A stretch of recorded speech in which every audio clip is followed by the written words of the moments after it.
আমি দ্বিতীয় মহাসমরের নায়ক হিটলারের কাহিনী পড়তে পড়তে কিংবা আণবিক বোমার ধ্বংস ইতিহাস ঘাটতে ঘাটতে কলমের কালো আঁচড়ে একটি শান্তির উদ্যান রচনা করি।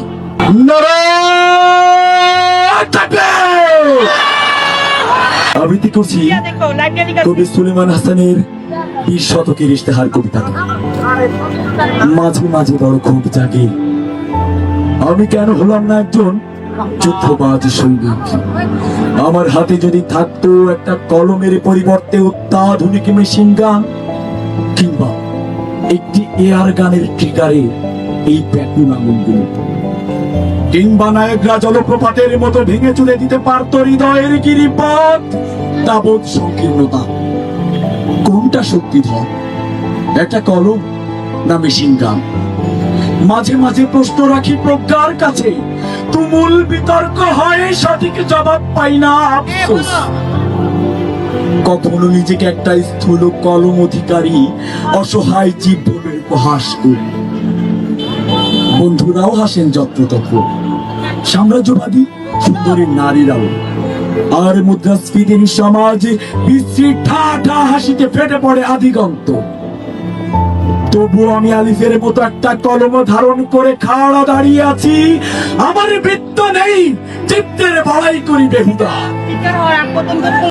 আমি দ্বিতীয় মহাসমরের নায়ক হিটলারের কাহিনী পড়তে পড়তে কিংবা আণবিক বোমার ধ্বংস ইতিহাস ঘাটতে ঘাটতে কলমের কালো আঁচড়ে একটি শান্তির উদ্যান রচনা করি।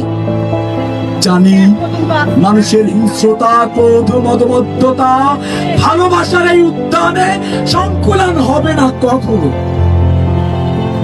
আর এই স্থূল কলমের দামে আমি কিনতে চাই গোটা পৃথিবীর শক্তিধর তাবৎ সাম্রাজ্যকে। কিন্তু হায়, আমার প্রিয়জনরা যারা শান্তির কপল করতে ব্যস্ত, আমাকে একটা পরাজিত সৈনিক হিসেবে চিত্রিত করে হাসে। হাসতে হাসতে তারা ইতিহাসের তার নজির তোলে। আমার সুকুমার বৃত্তির যাচাই হয় নিয়োজিত। কখনো আমার মনে হয় আমি কলমকে ধারণ করে ক্ষমাহীন অপরাধ করেছি, যে অপরাধের খেসারত পূরণে তেল সমৃদ্ধ দেশে আনুকূল লক্ষণ। তৃতীয় বিশ্বের উন্নয়নশীল দেশের একজন যুবক হয়ে আমার এই যৌবনকে বিপথগামী করেছি। কেননা আমার যৌবন সাহস ব্যয়িত হওয়া উচিত ছিল যুদ্ধাস্ত্র চর্চায়।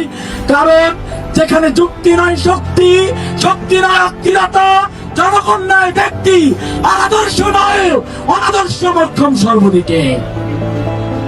তাই আমার মনে হয় সেই যে 71-এ যেভাবে বুকে স্টিং চেপে ধূসরিত জনপদে শব্দ ছড়িয়েছিলাম, 24-এ যেভাবে ধূসরিত জনপদে শব্দ ছড়িয়েছিলাম,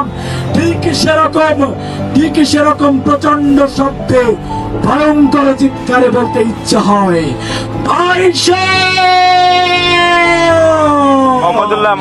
আমি কলমের পরিবর্তে যুদ্ধাস্ত্র চাই, চাই আমার যন্ত্রণার চির অবসানে।